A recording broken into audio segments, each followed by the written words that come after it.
I'd like to call to order this meeting of the, I guess now called HHR Building Committee, Homes Hindley Royal Building Committee. For those of you who haven't met me, I'm Chris Price. I'm the chairman of the committee. Jill McCammon is the vice chair of the committee, and Sarah Newman, sitting next to me, is the secretary of the committee.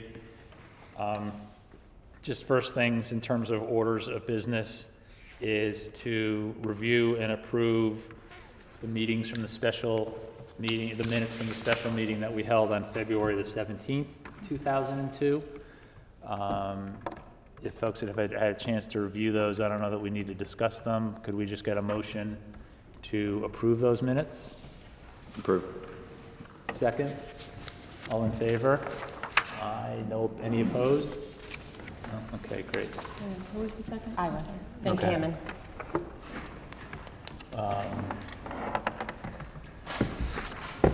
Next order on the agenda is the chairman's report. This is really our first true working meeting. Our last meeting was more organizational and housekeeping, and we had a ton of really helpful input from the members of the Ox Ridge Committee. They had helped put together a terrific binder that most of us have spent time reading, and it's been a little bit of a drinking from a knowledge fire hose since that meeting, learning about that process. For those of us who have not spent a lot of time serving on town government committees, a lot of time learning about how everything works in terms of approvals and timelines and processes, and a lot of putting together the agenda for this meeting to start talking about, what we think are the critical path items that need to get done between now and when we put in our application for our state funding grant at the end of June, on June 30th, and everything that needs to be done between now and then. And that's really going to be, when you see the agenda, that's really going to be the focus of today's meeting. I see a lot of the ex officio folks are here. I'm going to turn it over to Jill to do a quick introduction of the ex officios, talk a little bit about the role, and then for you guys to give us a little bit of input in terms of how you see your role, where you think you can be most helpful, things that you want to see accomplished as part of this process.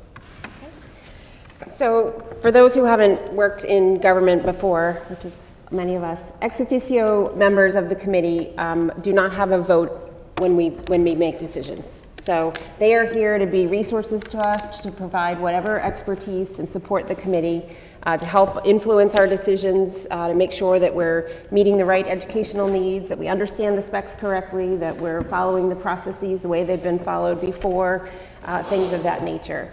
But we are the decision makers, and we will be very grateful for the support of everyone who's in the audience and those who are not today in particular.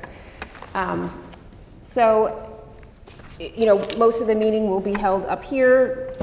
We'll be doing a lot of the questions and answers, but certainly ex officio members, if you've got something to throw into the pot, please just do so.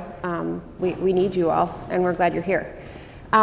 So there are different categories of folks who represent the different entities of this community. We have some folks who are here representing town. We have First Selectman Monica McNally, who many of you know. Monica, do you want to say anything quick? I think you know that I'm here as a resource for you, but we also have Sarah Newman, who is on the Board of Selectmen, who will be giving reports to the Board of Selectmen on the process here. Great. But myself and my offices, we are always ready to assist you in any way that we can, especially in industry. Thank you. Kate Bush isn't here quite yet. She's the town administrator, and we'll talk about more about how her role will support the committee as we go through the more specific bullets in this next steps of the process. Jen Charneski is here from finance. She's the town finance director. And again, just like Kate, we'll talk more about her role, but if you want to add anything in this moment, you're more than welcome. I have nothing to add. Okay. So we are supported by town and school. Part of the reason for that is the town actually owns all of the properties that in town. And the Board of Education has, what's the right language now, Mike? Care, custody, and control? Care, custody, and control. care, custody, and control. So that means that we don't actually own the buildings, which is why we work with town to make changes. I say we because I am a member of the Board of Education as well. And so I will move then to talk about the school side. I'll start with Duke, who's the chair of the Board of Ed. Duke, sorry, I'm calling on you as you're chatting. Duke. I'll start with Duke, who's the chair of the Board of Ed, who was also chair of the Ox Ridge Building Committee. So we're double lucky. Co-chair. Double lucky to have his voice. Do you want to add anything? No, I think you're off to a great start. I spoke to David this week too about pre-funding and getting things going. We've got a lot of support from even some of the existing vendors and folks that we work with in terms of just making themselves available to help being proud and help or guide in the way you can. So I think you're off to a great start. Anything we can do to help, we do it. Thank you.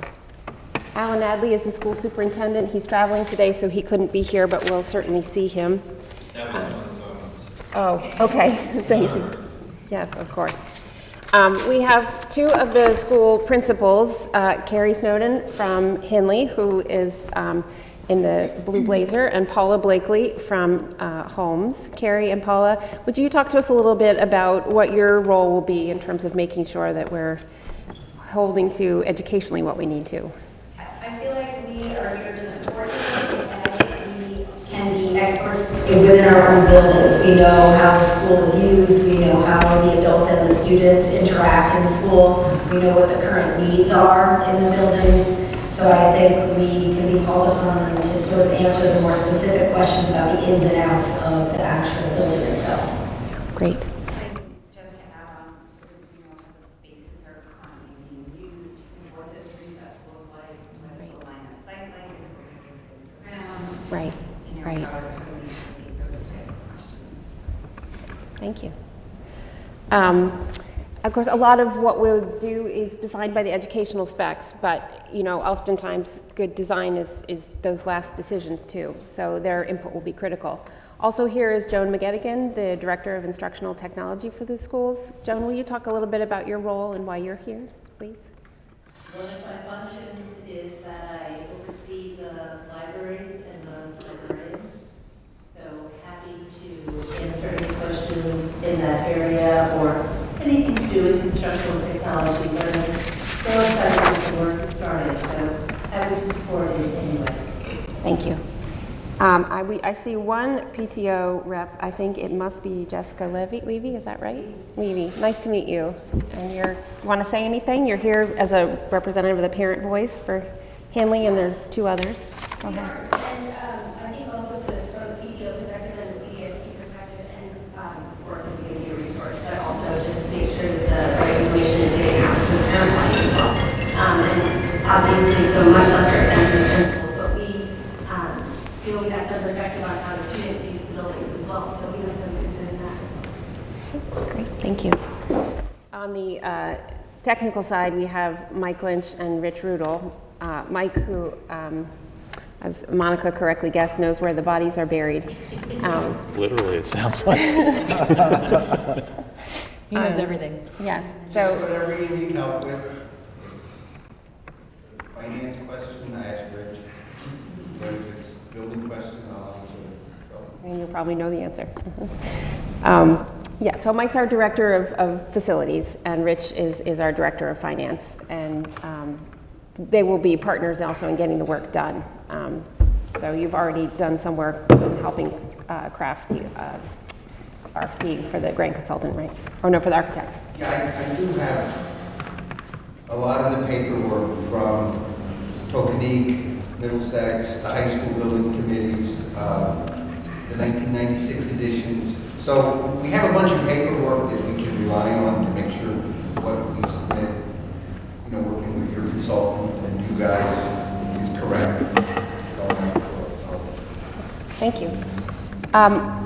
Not here are our support staff, Linda O'Leary and Karen Dunn. Linda was here a minute ago, so she might still be up there, but you know, you'll get notices from them of meetings. Karen will post our bids, and so certainly they're integral to this work getting done as well.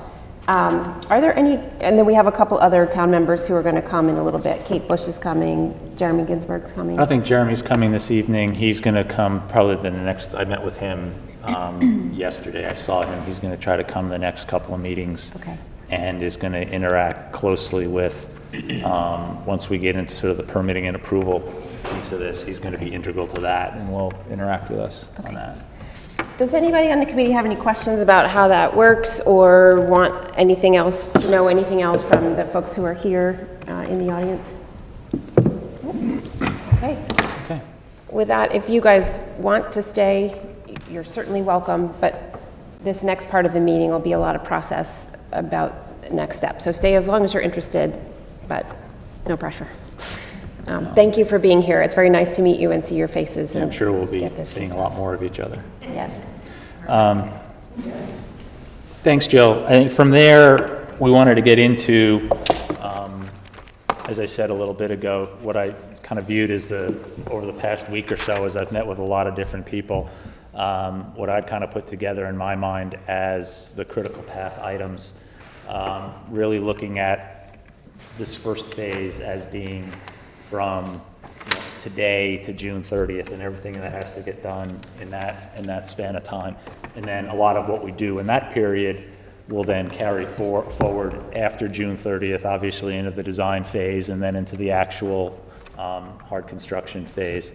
But initially, working our way backwards from this June 30 date where we have to have our grant submission put in with the state, one of the things that has been suggested to us that the Ox Ridge Committee did and that we think is a good idea is to retain a consultant with expertise in dealing with the state and the grant process.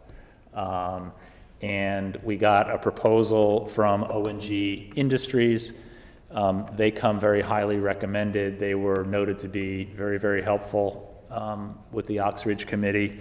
The person who would be kind of our day-to-day contact there, David Cravenzola, and I have spoken on the phone.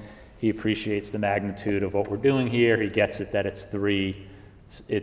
while we look at this as kind of a project, right? He understands that the state's going to look at this as 3 distinct but interrelated projects. He understands the scope of it. They made a proposal that they would help us with the grant proposal submission starting now through the submission for a fixed fee of $5,000.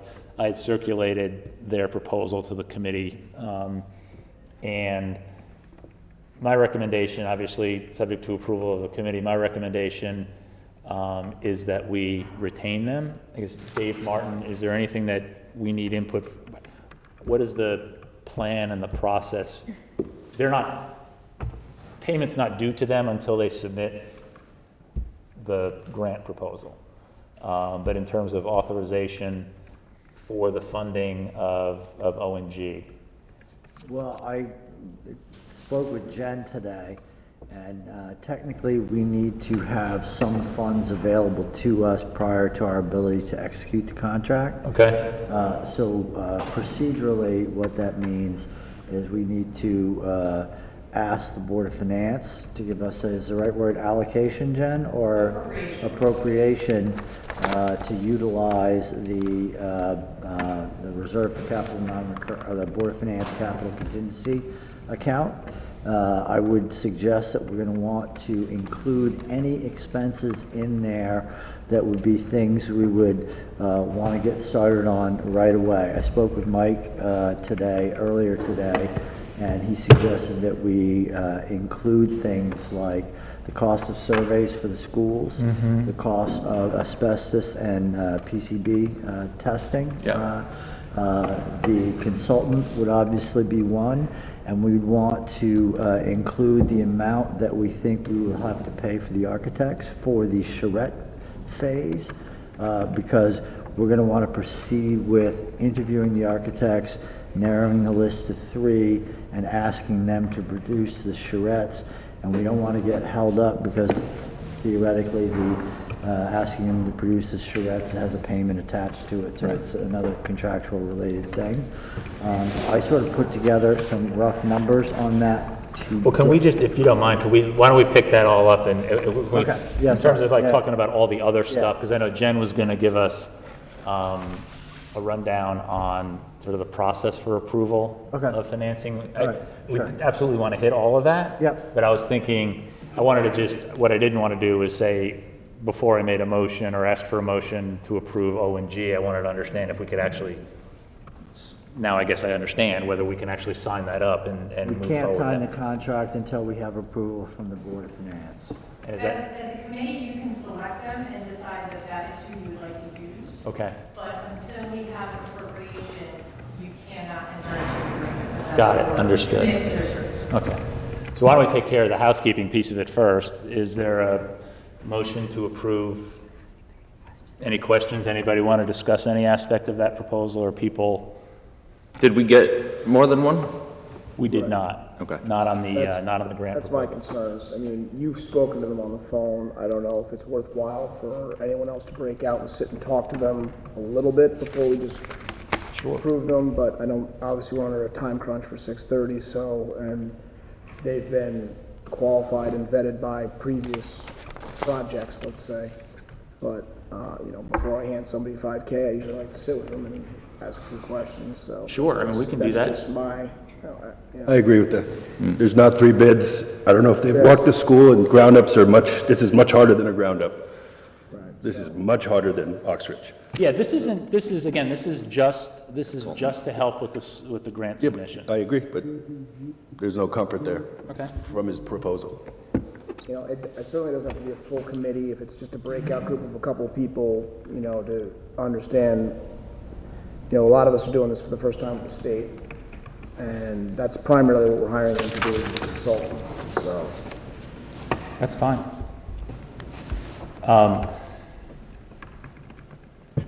Logistically, would you, Frankie and you, Paul, be the folks who want to meet with them? We can set up a meeting, we can set up a call Yeah, I mean. and get some input from them. Anybody else want to participate in that? I would love that, and if we could do a walkthrough at the school if that's yeah, a we possibility, need to because tour seeing the it blind site. is, We need, Mike, how difficult is to get a tour of the site, just get a couple of. I had asked Chris to put that on the agenda. Yeah, that is. We discussed today to get you guys familiar with the building. So if you didn't want to have a special meeting, you could, you know, break out in groups and, you know, 2 or 3, it's easier for me to manage too. We could hit all 3 buildings, and, you know, I can do groups like that. Is that, to your mind though, Paul, is that integral or critical to, is that separate Well, from the discussion with the consultant? What have or we is that- shared with O&G as far as the, you know, the slide deck schematic I saw, you know? I think they've seen the slide deck, I think they've seen the ed specs. Is that correct, Duke? They know the schools intimately. Okay, so then they don't need a tour. Maybe it could be as simple as a phone conversation with them and just. I'm more than happy to facilitate, organize a Zoom or a phone I just think conversation with it's, them. we have to do some due diligence on that. I just don't want to rubber stamp them, you know, we at least have one phone call with them and talk it through, go through some of the What's that? particulars. Yeah, fine. we can do that. Even if we end up going with O&G, perhaps the other people are in at a lesser money and we can get O&G to reduce Sorry, their. say again? I said, that even if we end up going with O&G, perhaps going with 2, if we get at least 3 total bids or offers from them, we can get a reduced fee from O&G if the other companies are doing so. Yeah, we haven't solicited proposals from other potential consultants, but we can identify those if people want to do that and think that that's the right approach. I think the big question is to just, they've done this before for us. It's just, you know, past projects, dealing with the state, that's really what we're asking them to do, and just get a feel for their process, and, you know, they're gonna be holding our hand through it. So. Right, correct. Well, yeah, Duke and Mike, so having worked with O&G and having gone through the state grant process, do you all, either of you have anything you'd like to add about either of those categories? The only other one I would say to speak to is Colliers. They did it for us on Oxbridge. They were $7,500. I think Dave and AP is doing us a nice bid just because they want to participate. They were part of the other school projects in town too. So they've been in town for 20 plus years now in terms of building projects. And they're very involved with the state level too, with the Office of Construction, Grants and Construction. So just so I'm clear, Duke, Colliers did Ox Ridge. I worked with Colliers on helping us through the grant process for Oxford. Were they solicited as the independent consultant? We got 2 bids, and they were given to us, someone referenced them to us on the building committee, I think. So you used Colliers for Ox Ridge, not ONG? Right. Okay, so that's kind of my question, so. Yeah. I would recommend Dave Graff to all of us, just based on having worked with him over the last 2 years. Okay. So we'll make contact with Colliers and work on getting a proposal from them, and then separately. We'll get you the name of the guy at Colliers. Yeah, I think it's in the binder, but if not, I'm sorry? Colliers came through someone on the board. We'll find out. Okay. Can we start the process with the Board of Finance just to get the appropriation while we're vetting Colliers and others? Yeah, I'm prepared to talk about that and everything that's involved. Mechanically, the way that works out, we actually have to request the Board of Selectmen to put forward the request.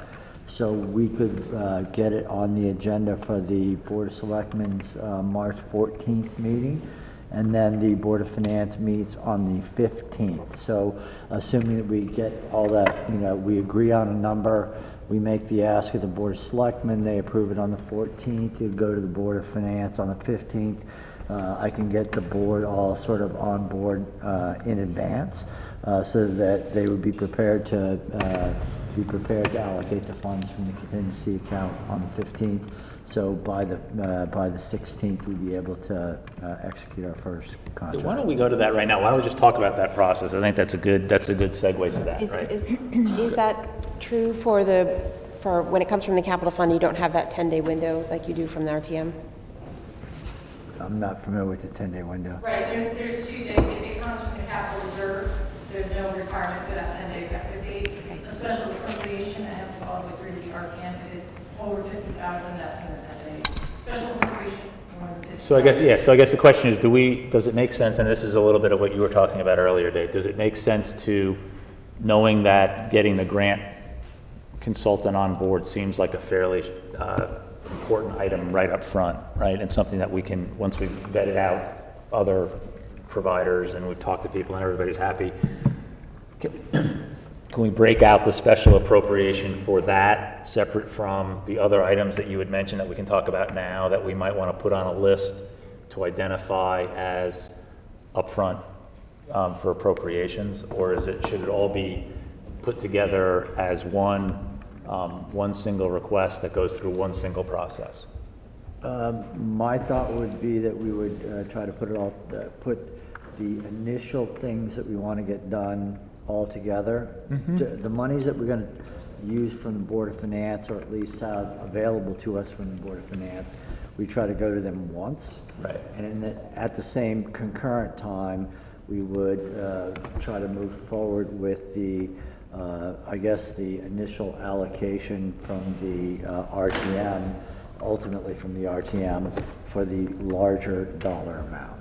So either, maybe just for the committee's benefit, because a lot of folks may be hearing this for the first time. I think I heard it kind of for the first time yesterday with Jen, and when I heard it when you and I met. Either you or Jen, maybe walk us through just what the funding approval process is, assuming that we identify a number of line items that we want to get appropriation and approval for now, right? And we can go through that list, but maybe we can just, so the committee understands what the process is, what the timeline is, which of the different entities within the town have to approve and in which order. Okay. You want me to do that, or would you like to? Would you like a mic if it's easy? It's just, okay.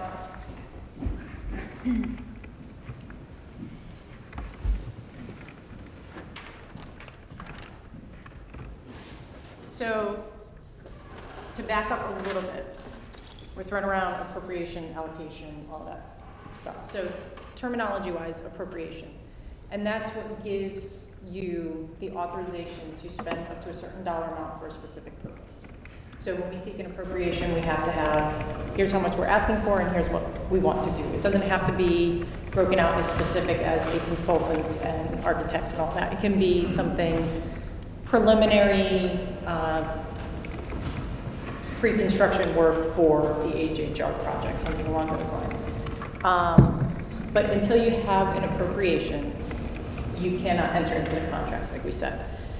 So we have kind of a faster appropriation track and a longer one, but they're based on the nature of the request and the size of the request.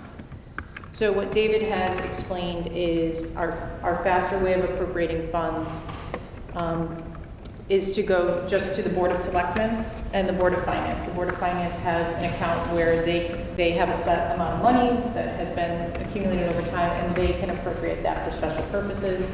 Once that approval is done, your appropriation is effective, and you can begin contracting and engaging in those services that fall under what that appropriation is for.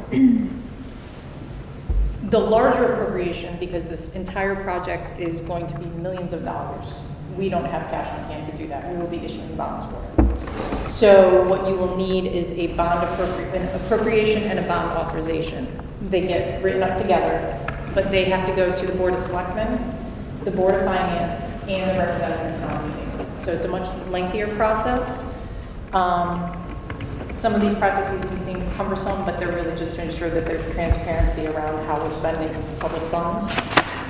So when you have your preliminary number that you need for architect and pre-construction testing, that sort of thing, you would let me know that you're ready for an appropriation and bond authorization of $3 million, $5 million, whatever you as a committee decide.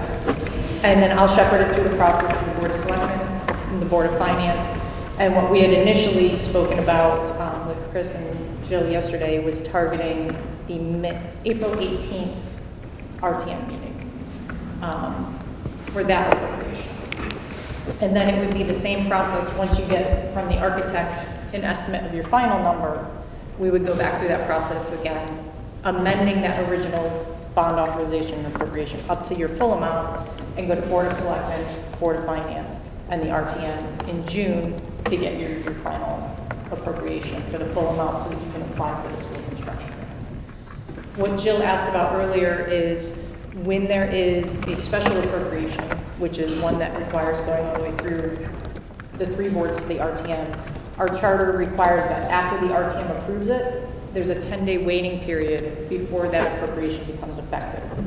So once we get to that point with those bigger ones, it's not the next day that you can start contracting on those items. You have to wait 10 days to give residents time if they wanted to contest or raise issue with what had been approved.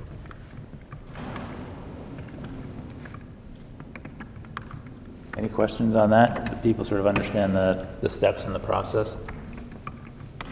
It probably does make sense just to pick up where, I know that we're going a little bit out of order, but this stuff is all related, right? In terms of work streams and things that need to be done and identifying people who can step up and help. I think the next we can talk about, there's that piece of it, and I think Dave obviously is going to be the most appropriate lead person for that, but talk a little bit about what items we want to go for appropriation for at this stage in the process.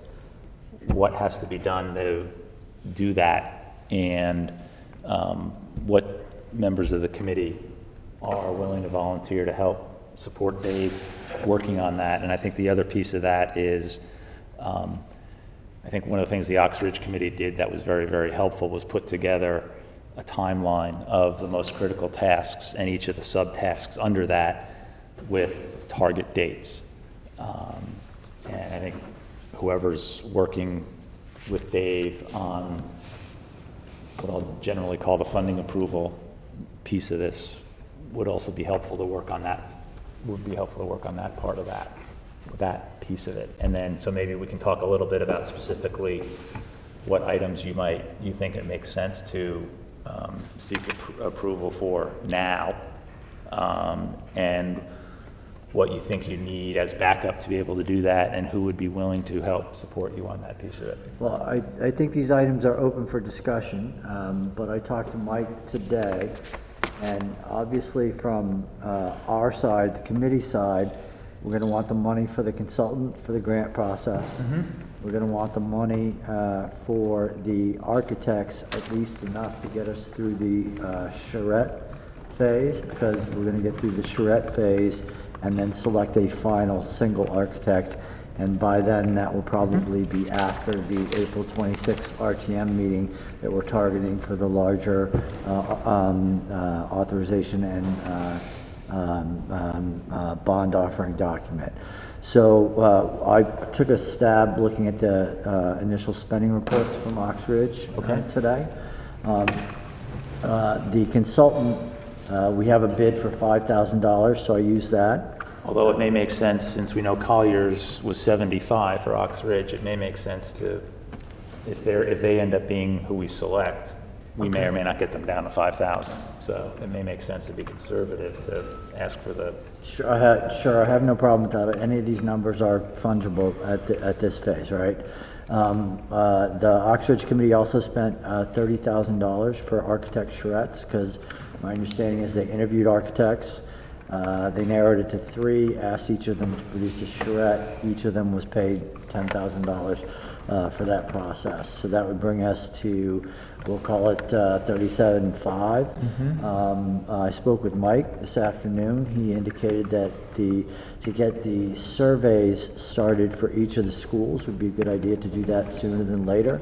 And that he said that it would be roughly $25,000 for those 3.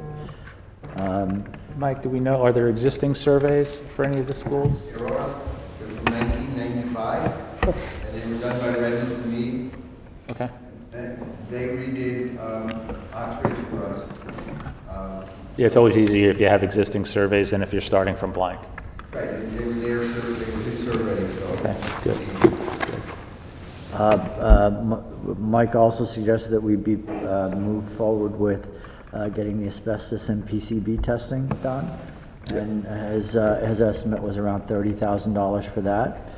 So that would bring us to roughly $90,000, or $90,250 if you count the incremental for the consultant. At a bare minimum, I would say we would probably want to add at least another 10 to that for other miscellaneous fees, things. Yeah, in the agenda, we had noted a couple of other third-party surveys. I don't know, Mike, if you think it makes sense at this point to add to that, and that was, do you think we're going to need geotechnical soils? That's included in the dollar amount for the surveys. Okay, all right. And we had some, they were laid out by Redness and Mead. They were done by a company called Langen and Connecticut Boring, the actual Okay, drilling. okay. So that would be part of the survey, that would be included in the survey number? And then what about any underground conduit foundation items that might need to be looked at? Would that be likewise part of the geotechnical survey? And Part of that. okay. They call it phase 1 environmental survey. Right. Where they look and see, is this, indigenous people buried around. Yeah. So they check all that. And then traffic studies, is that something we would do at this point, or is that down the road? No pun You do intended. that after you get your first appropriation that Jen talked about, like in April. Right. So you would do your traffic study then. But would we need to retain a third party and thus appropriate funds to be able to do that? It wouldn't be out of this ask. No? You wouldn't need to do it now. Okay, all right. I mean, they're talking about changing traffic patterns, but they're not talking about adding students. Okay. Well, it doesn't be that in depth. Anything with respect to the existing mechanical and HVAC systems within, or is that going to be part and parcel of the engineering work that's done by the architect once we retain them? Part and parcel. Okay. So it sounds like we have a pretty good list of what. We do, on my I'm list. sorry, anybody else have any that they wanted to add before any other that people can think of that we should add to that list? So on my initial list, I only used $5,000 for the consultant. That got me to $90,000 for the identified items. I added another $10,000 because miscellaneous legal fee, operational administrative expenses, anything like that that popped up. That would get us to around 100. Ultimately, these funds are going to be coming from the way it worked out for Ox Ridge is absent one invoice, nothing got paid until the the larger appropriation was done anyway.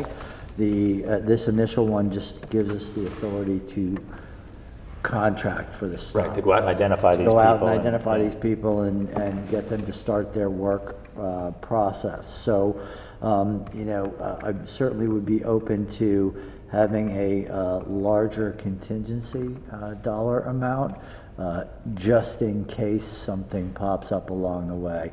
And I don't really have a good estimate for what that amount might be. Jen, how much is in the contingency account currently? About 230,000. About 230.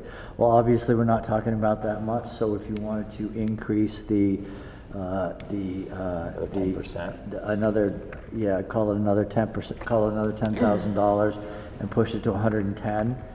When we think that the amounts we need to contract for initially are 90. Yep. That would give us plenty of fudge factor with the expectation that we're not going to actually draw any of the monies from that specific account. We'll get through the other appropriation process separately. Okay. So- I'm sorry, go ahead. So in terms of process, then, if we are really aiming for Board of Selectmen on the Monday, the 14th, we could take a quick look at this again on the 10th when we have a little more information, probably from Colliers and O&G, I would think. And we may know a little bit more by then.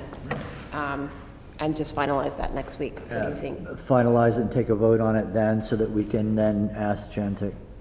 So for Kate and I to prepare our agendas, we would put in kind of a placeholder appropriation request. We can use the 110 or 112.5, I think it comes out to. And then if you refine that on the 10th, you can let us know, and we could amend them at our meetings on the 14th and 15th. I have to have the agenda out on the 9th. And I send mine out on the 10th. Yeah, so. Okay. March, we're talking about, not, Yeah. Jen, I'll just ask you to go ahead and make that around 120 so that we have a little extra in the contingency. So you're adding like another 10 to it? Okay, we've gone from 90 to 100. Well, 90 are the identified items. Right. I assume that there might be some other miscellaneous expenses that pop up between Right, so that was like another 10, another 10. which puts us at 105, and then I heard Okay. another 10,000. another 10 contingency. contingency, Was that 90 inclusive of the 5,000 for the grant consultant, or no? Yes. It was, okay. which I think we were pushing to 7,500 because we know that that's what Colliers was. Yes, we were up to 112.5. Yeah. Okay, well, 112.5, okay, that's fine. That should be good. So a quick question, all the asbestos testing is on OT Okay, and we'll overtime? No, we have a company out of Stanford who has been doing the 3-year triennial re-inspections. Okay, so continuously. He'll handle it, he's familiar with the buildings, but he has to do some, like destructive testing to say, is that, where's that pipe? It's fiberglass here, what happened when it hits the wall, things like that. The insulation, Yeah. that would be on, And he'll get paid later, because he'll actually write the specifications in the construction documents for how to deal with that. So it's all part of his fee. So then what has to be done between this evening and getting information to Jen and Kate for their agendas for the is it the Board of Selectmen is on the 14th? Yep. Board of Selectmen, yeah. I think we'll handle the paperwork. Yeah. Just gonna need to know, perhaps, whoever the selectman that's on this board can do communication to the board on the 14th in our changes. Of course, absolutely. I think it would be a good idea for us to make the final decision on the consultant so that we know if the dollar amount is the 5,000 or if it makes a material difference in. Yeah, so what I'll do is I'll call O&G tomorrow. Hopefully if we can get from Duke the name, if it's not already in the binder, the name of Colliers, I'll try to set up a call with each of them, with Paul and Frankie, as soon as I can, maybe ideally Monday, if I can't get them tomorrow, and then we can make a recommendation back on that. And we'll get a better understanding what that number is going to be. And then we can try to take a vote on the committee on the 10th. Right. So that we have our proposed final number for Jen and Kate. Correct. Anybody, any committee members willing to step up and volunteer and help Dave on this part of the project? And like I said, including organizing the timelines and scheduling for the different work streams that have to be done. I'm happy to. All right. Dave, you want more than one person or one person? Want to have Dave help you? For the if we're just talking about the funding portion, I probably don't need help.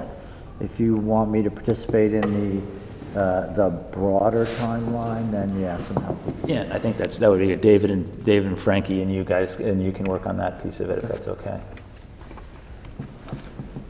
Christopher, if David wants to do that, I'm more interested in the architect construction timelines to help you there. Yeah, that's what we're going to get. Yeah, we're going to talk about the RFP process in a second, and then actually, which is a good segue to that, and Kate Bush, who came in just a little bit ago,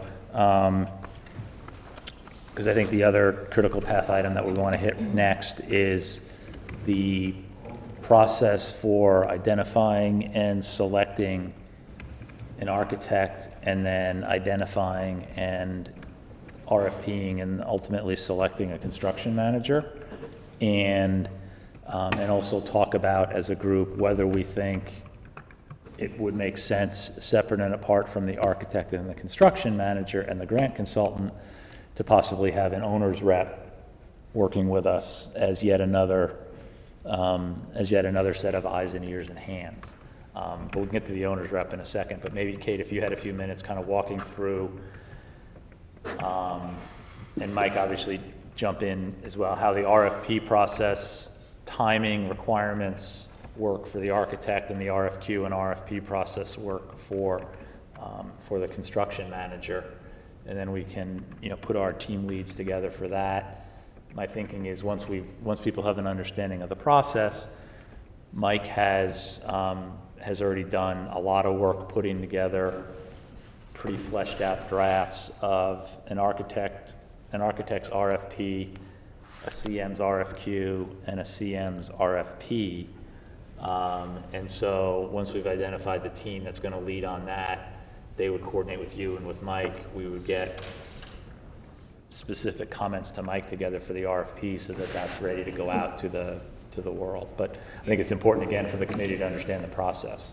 Once you've done all the work you want to do, I do take a look at the RFP, make sure that there's no liability issues for the town, make sure all the information that we're requesting in terms of insurance are all set up. And then what we do with an RFP, we'll advertise it. I'm thinking with the architect, you probably want to do 4 weeks to choose from. We'll send it out to whomever you want, in addition to putting it on the town's website and putting a notice in the paper. We also, I believe, have to put it on the state's. The state has a purchasing portal where we'll have to put anything and everything to do with bids for the school. Then when we get them in, we actually have a formal opening process where we open them all and we read out the bid information. The public can be there, bidders can be there. Then with an RFP, you'll have the opportunity to review the proposals, interview those that you want to choose, and you're not obligated to take the lowest price. This is a professional service, so you can go for somebody who might be a little bit higher in price, but their proposal more closely fits the needs of the project. But that's different from bidding. Bidding, you have to take the lowest bid unless they somehow are not responsive to the bid specs in some way. If, an example would be if you call for a certain quality of steel and the proposal, calls for a lower quality of steel, you can reject that proposal. The RFQ, the CM, you're going to want to do that first, narrow down your field, then you do the RFP, and then the same thing for the architects. the things that we'll want to get into is how long of time frame you want to allow for responses. Often with things like the architects and the CM, you might have questions that come out. And so now in the electronic age, we post the questions and the answers to the questions on the website and notify the bidders. It's their responsibility to check back to get those. I think that's all I have. Any questions from folks for Kate on that process? And how long, I mean, timing-wise, what's the lead time from, let's call it this evening, to being able to put the RFPs out to the architectural community, I guess I would call it, to when we think we could realistically have, 2 or 3 architects identified that we're interviewing and possibly getting ready to negotiate contracts with? How do you view sort of that timeline? I think it depends on how much more work you want to do on the RFP.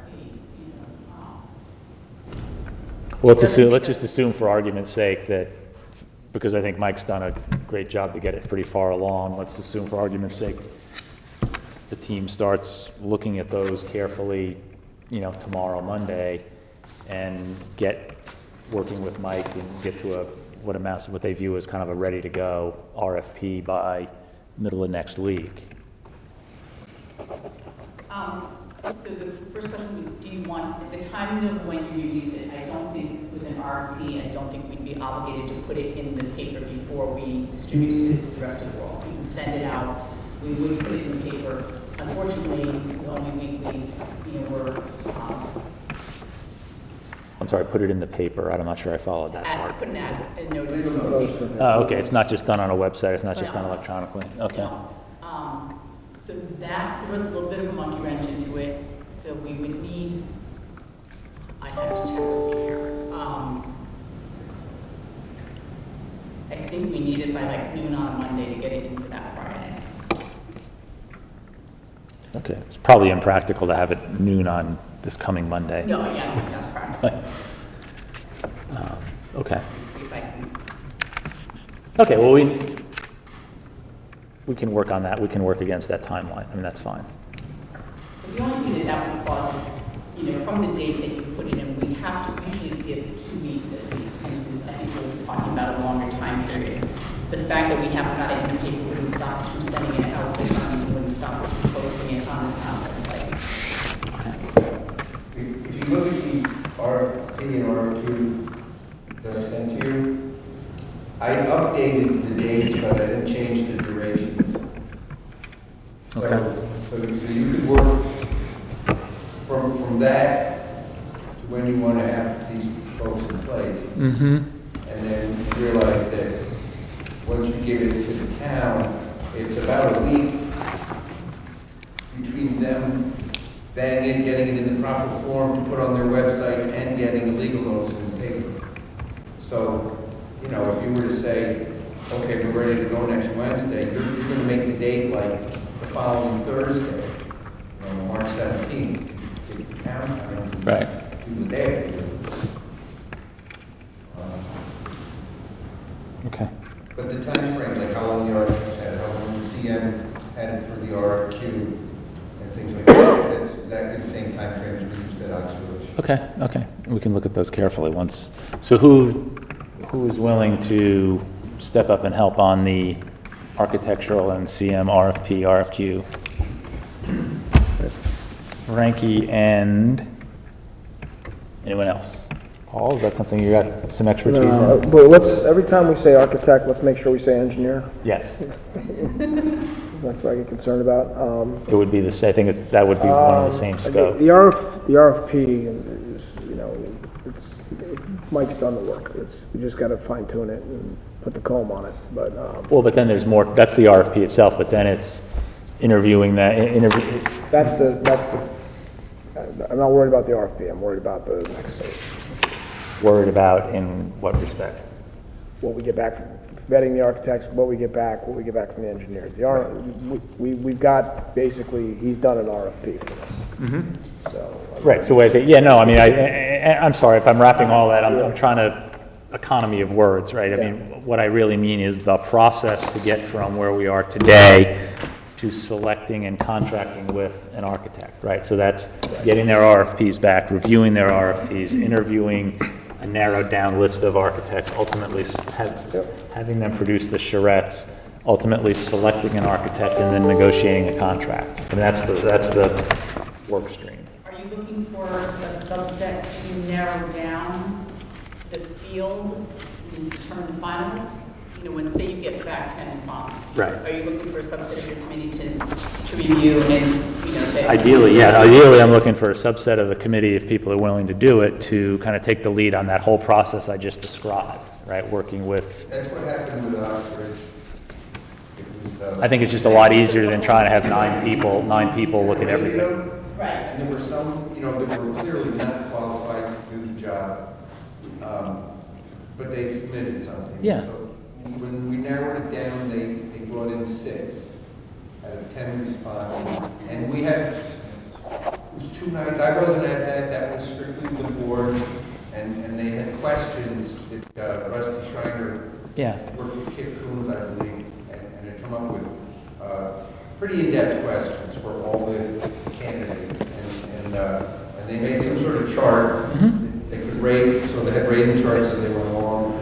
And by the end of the night, they were pretty firm on who their 3 finalists were. And then they did the site visits and the charrette, and that's where they got the But if you need 2 people, I'm happy to help with that and team up with Frankie and do that. Chris, it makes sense to go from A to B. There's no sense in skipping any step. 2 nights, 3.5 hours each. We gave them each an hour, and then we allocated an hour for ourselves to finish all the charts. I mean, ultimately, we're going to have to go to the full committee to approve, right? But the narrowing down, the interviewing process, the qualification process, I think is a smaller group. I just think it's inefficient to do it with the whole The initial committee. narrowing down was 3 people, two members of the committee and myself. Which is kind of what I'm thinking of Guy here. in Boston's kitchen. Right, which is fine, which is kind of how I'm thinking of that. And the committee had 6 people. You had the whole committee interview the narrowed down group. Yeah, that's like real heavy lifting. That's fine, but I think the smaller group is doing things like putting the primary questions together, kind of guiding that process. The committee obviously can weigh in with whatever questions they have, but I think The final 3. trying to have 9 people come up with an agenda for a meeting with an architect is going to be an inefficient mess. I'll help Frankie and James with that. Okay.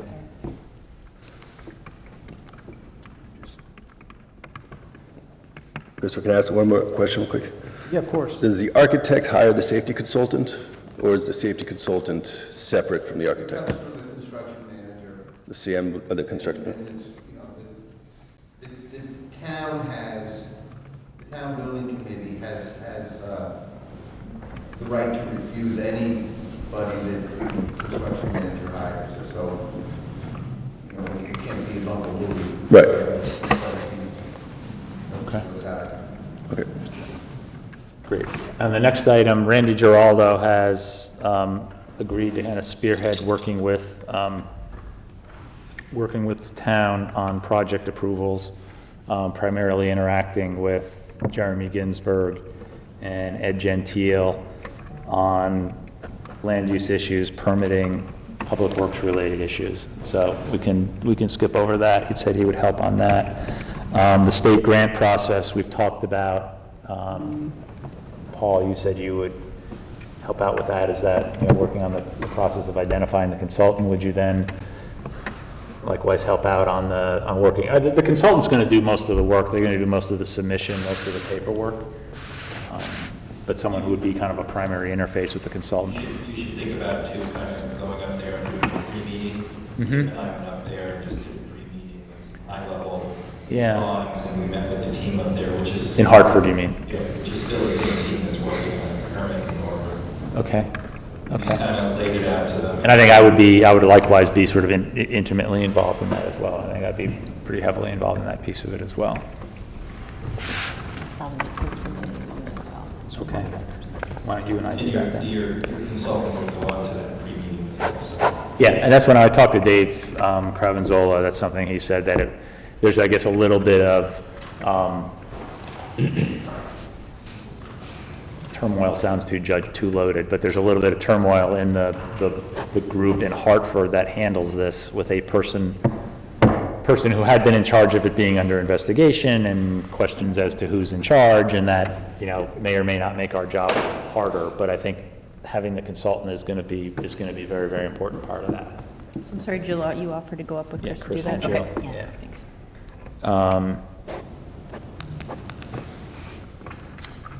And then I had also mentioned the idea of an owner's representative. A couple of folks had raised that as a possibility, as a good idea, as yet another party that would help us through the process, the whole process, including, you know, through construction, et cetera.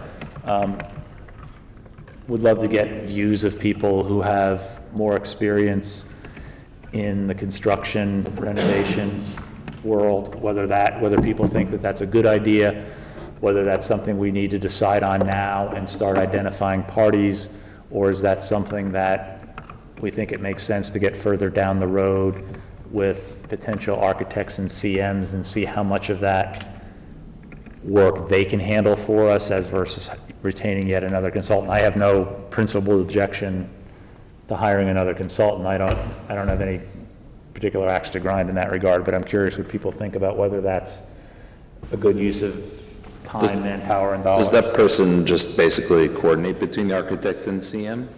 Or what is the purpose of? The owner's rep is our watchdog. They're Right, supposed okay. to be overseeing everybody. The architect, the engineer, the construction manager, and they report directly to us. They have no vested interest in anything other than making sure the project is properly built for us. Got it. And that we're happy. So they're kind of a belts and suspenders catch-all for us. It's just. Did you guys, And is it fair to did you say have one that- for Oxbridge? We did for the high school cafeteria building committee. We had a different construct. We didn't have a lot of people with construction background, so it made a lot of sense to have someone do that work for us. So that's, I think, part of the question for this committee. It's you know, we do have some people with construction background. Do we want to have that additional level of About how much is it? 1.5%-ish? Yes. Oh, the total. Yes. So the way it was described to me in the Oxbridge Committee, and Duke, you can maybe weigh in on this, the way it was described is Rusty kind of acted in that role because he had a lot of experience in that area.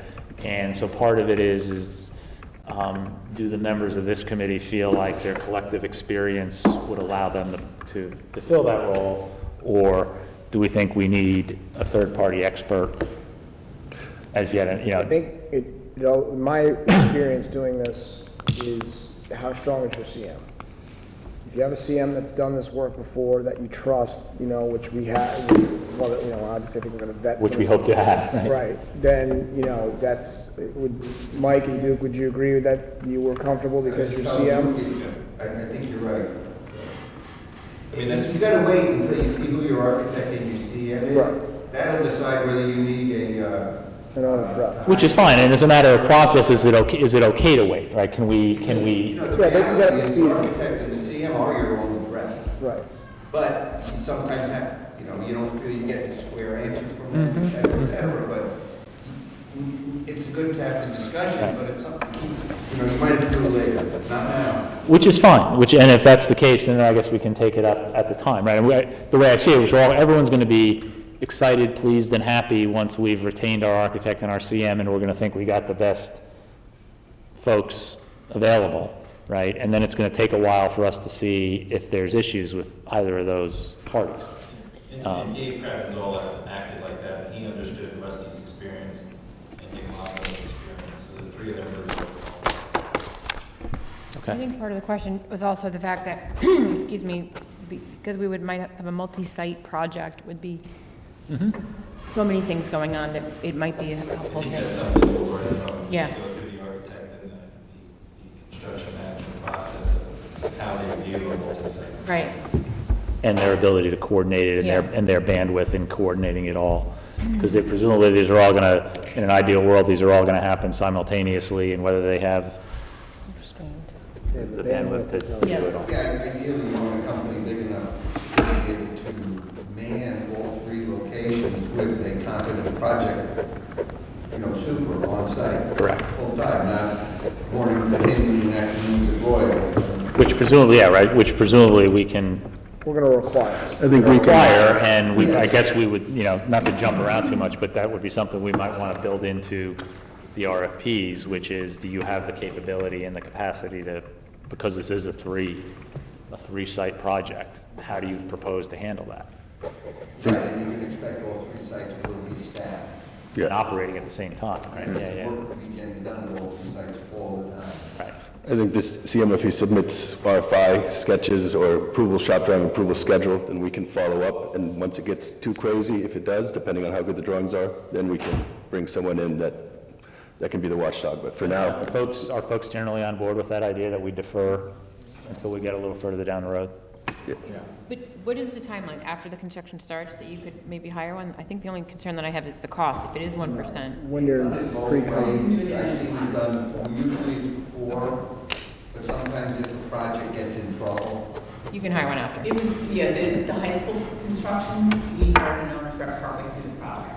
Okay, I just was wondering How- about yeah, going I back think and I know getting the- another appropriation and going through that whole. How hard is it to go and get That was my money to only- pay that person? you'll know when you get the drawings. Yeah, But we would have to get another appropriation, obviously, right? So we'd have to- Right, if you haven't yeah. included that from the beginning. Right. And you don't have enough contingency to cover it, or Yeah. you don't want to reserve your contingency. we Because would it's amend, probably, yeah. Then you would have to go back through the full process again, Board of Selectmen, Board of Finance. So, yeah, because it could be a $500,000 to $600,000 Million. bill. But you don't know, I mean, Well, if it's a you're 63, going to be going in with a rather. yeah, if it's a $63 million project, roughly, Yeah. or $65 Yeah, million sure. project, it's Yes, good point. $600,000, right? Yes. 1.5, right? 1.5, okay, so almost 800, yeah.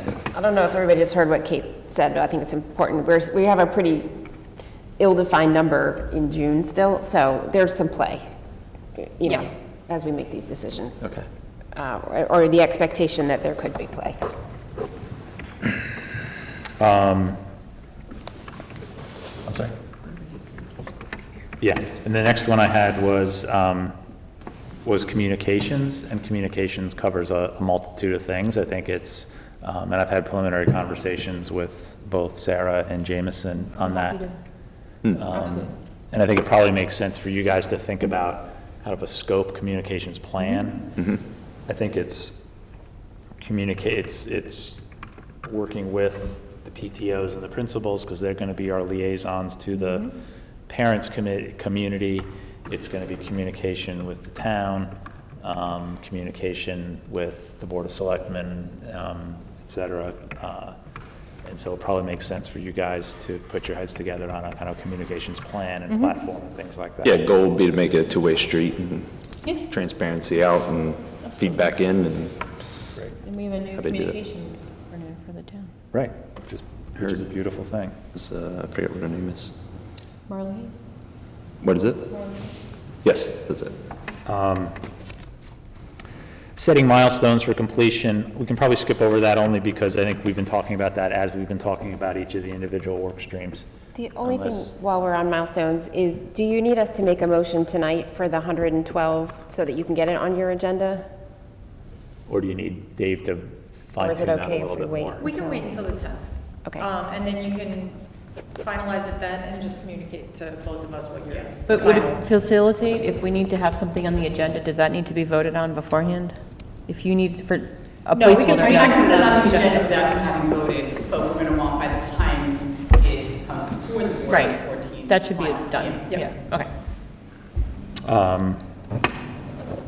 Which is a good segue to the next point, which is we have a lot to do and not a lot of time to do it, and I wanted to just propose and discuss with the group whether this time slot for the next series of Thursdays, March 10th, 17th, 24th, and 31st, on this time slot made sense.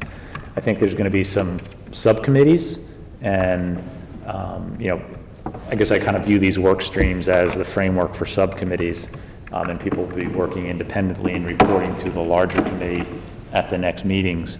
But I think it does make sense for us to get together in this format on a weekly basis, certainly through the rest of March, and then we can go from there. Paul? Yeah, 5 PM is about as bad a time. I got 3 kids under 5 who I'm picking up all over town, including one for Paula, so, and I could go earlier, I can go later, just that 5 to 6 window is a crusher for me. But if everybody else can do it, I mean, you know. I mean, 6 is better, 6 is better Six for better me. for the group? For me, it is, sounds like it is for you. They would be a little better, yeah, 6 is, again, it sounds like everybody else can make it, I don't want to. I can do 6, I can do 5, I'm neutral. I can do Anybody 6. else care about whether it's 6 or 5? Neutral. Don't care. 6 is fine. I think the Ex only issue, officios? yeah, was about some of the ex officios, and 5 might work better at the end of their workday, but it depends on what we're doing in meetings and stuff. I don't expect to have to come to all of them, so. Yeah, well, there's that, yes. Are you bought into this or not? The only day that's going to be hard for us is the 17th, because that's evening parent conferences, so the principals probably wouldn't make that meeting, but Okay. But that'd be up to communications, that'd be part of our role, is making sure you guys are filled in on anything. If you have any questions, obviously you can contact any of us, but that'll be Sarah and I's goal, to make sure you guys are filled in on stuff like that. And if there's a conflict with one of the meetings, How long will they Hang be? on. Yeah, just because getting them on the other end. It's hard.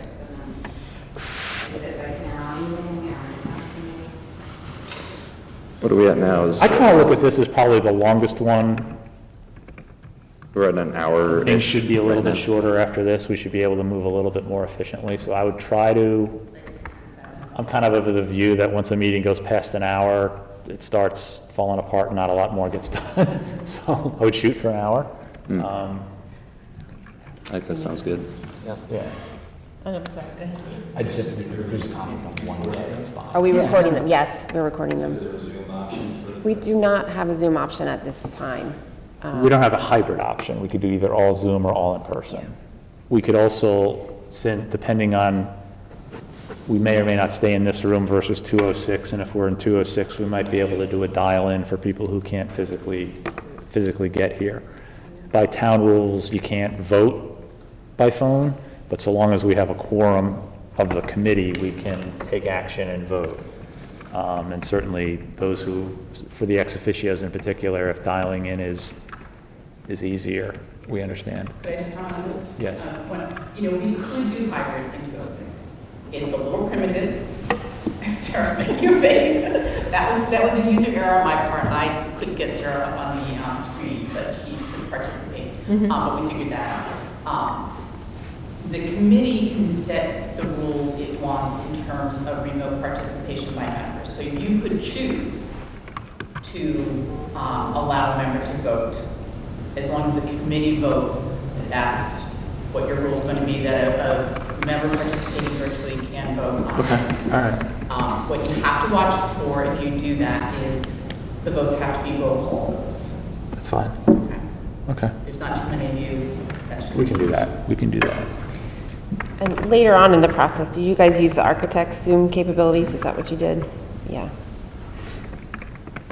I would advocate for allowing remote participation if possible. I think there's many of the members and ex officios who work, and allowing people to join when possible. Roll call, I think, makes absolute sense, but it may allow us to get quorum for some meetings. Yeah, I'm fine with that. Anybody object to that? The one thing I said that you're probably going to need then somebody to Manage. run for you. Yes. Run what? You're going to need somebody to run the virtual portion of Right, it, to right. do all the muting, and that's necessary at times. Okay. If there's one meeting that a member can't make, does that You're off. derail? No, as long as there's a quorum. Okay. Yeah, no, as long as they're a quorum, we're all right. But it is, on that note, it is important to communicate if you think you can't make a meeting, because if we can't make quorum, then we can't meet. Yes, please let me know when we send the agenda out, right away, if you know, or, beforehand, because we do need to know whether or not we can meet without a quorum. Okay, I'll send you an email. Thank you. We are 9 voting members, so quorum is 5. Right.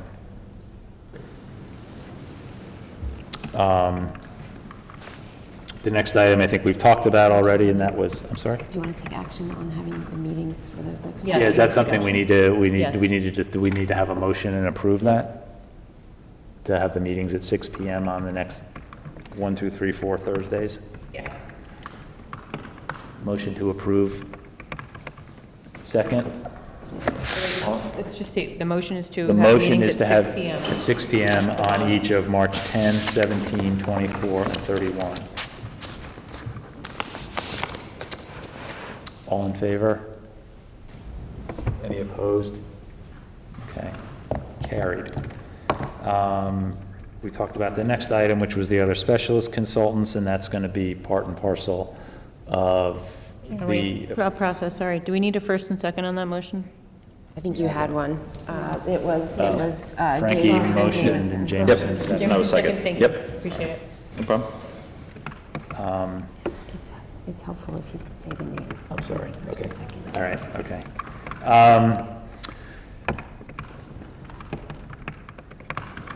Next, Mike Lynch has offered to do small group tours of the schools. We, what is a workable size for you so that they don't constitute meetings? Can that be? 3 or 4 people won't be a meeting. What is the best way to schedule that? Is that you telling us days that might work and people telling you their availability and signing up for it?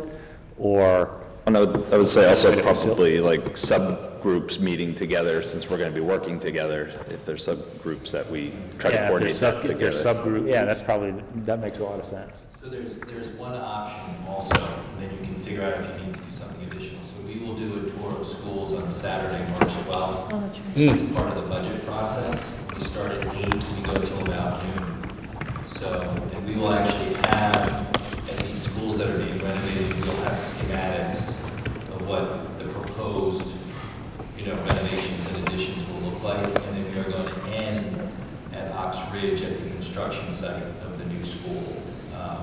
So once that schedule comes out, we can get that schedule over to you so you can show up at those particular schools and not have to be part of the whole tour, although I'm sure you want to see all the schools. Is that something that we can do as just part of your is that something that is that open to the general public? I'm sorry? Post it as a meeting for you, That's what they did for the Oxford Committee. That seems pretty efficient to me. Yeah. If people, I'll get it. Process From a budget standpoint, Board of Finance, Board of Selectmen, other RTM members come, and really Mike leads a lot of it. What it has to do with is a lot of the capital projects, and the equipment replacement, paving, marking roofs and stuff like that. But at those particular schools, we'll also have some signage just around what we're doing at those schools. So that's an option, and then Mike will always make himself available. Who's ever not able to make that, I mean, for me, Monday nights are not a good night. But any other night of the week. okay. And the principals are all there on the March 12th day too. It seems to me like that's a great idea, Duke. That seems to me if people I think can try to circle that's that. the most And if there's, efficient right now. if there's anything beyond that needs to be covered on an individual basis or whatever. And we'll get this, we have a schedule as to when we'll be at each school, so we'll get that over to you so that you don't have to mess up the whole stuff. Perfect. So March 12th, right? March 12th. Yeah. Together. Yeah, we don't have to necessarily see Tokenique, right? It's a beautiful school. It is, It's a okay. beautiful school. Is there anything in terms of any specific items? We're going to be meeting next Thursday at 6 PM. Are there any items that people specifically want to raise to put on the agenda for that meeting? Any topics that we didn't cover tonight that people feel are important to cover and get on that agenda? Certainly, people can reach out to me and to Jill and Sarah as we put the agenda for the next week's meeting together, but is there anything that jumps out at people that we should have talked about, that we should have put on this agenda that we didn't? Let me just ask Jen and Kate for the larger appropriation where we're shooting for the April RTM meeting, process-wise to get it through the Board of Selectmen and Board of Finance. Does that need to, do we need to have a number and estimate to go to the Board of Selectmen and Board of Finance for the 14 and 15? When you're saying larger, you're talking about like a couple million? Yeah, that's additional. Yeah, for Oxford, it was 3 million. We haven't, discussed or pinned down a number for ourselves, but something in that range, yeah. So Board of Finance, because it's budget time, they are meeting weekly. Daily. We know what I was just looking for when rules is in April. Okay, you look for rules and rules for mine. You look for rules, I'll look for your minutes. You two get along.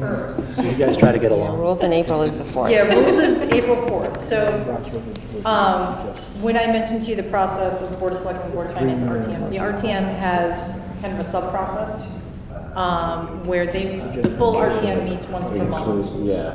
But to get onto their monthly agenda, it first has to go to their Rules Committee, which usually meets at the beginning of the month, so they're meeting April 4th. And then they will assign it probably to their Education Subcommittee and their Finance and Budget Subcommittee. And they'll meet between the 4th and the 18th. And they will report their view of the request to the full RTM. So the request will have to go to Rules for the 4th. Board of Finance meets the week before. Yeah, Board of Selectmen meets on the 28th, so. And so does Board of Finance. That's Monday. Okay, then they're the 29th. Yeah. So if you go to Board of Selectmen on the 28th, Board of Finance on the 29th, rules on the 4th, RTM Okay. would be the 20. The 18th. 18th? Yeah, they're going to meet that one. Okay. So we're saying March 28th? Yeah. Yeah. I think there were estimates. They want to be in the process, their RTM education and RTM LB, their subsections, RTM. They quite often help with teaming up the big picture of what you want to try and get done to the RTM. They'll probably want to be involved in the process. So that gets us. It's hard to hear. Are there any other committees for the RTM? I think it's just going to be the two of those. Just, there's Yeah, no, Education will be primary and Right. then be a lead. okay, thank you. So just to finish up on David's question, in order to get them on the agendas for Board of Selectmen and Board of Finance on the 28th, you should finalize your initial bond request is going to be by, The full bond request? just the kind of pre-construction architect. 112.5. Yeah. No. No, the 3 to 5. Okay. So 1, 2, and 3. This is number 2. Yeah. We'll have to request that bond council draft the resolution. You can ask for your draft now. Yeah, and then I can just drop in a number. Yeah. So if you meet on the 24th, again, Kate and I can put placeholders on.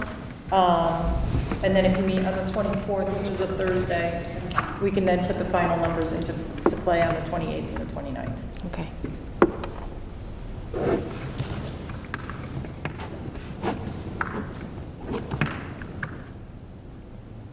Okay.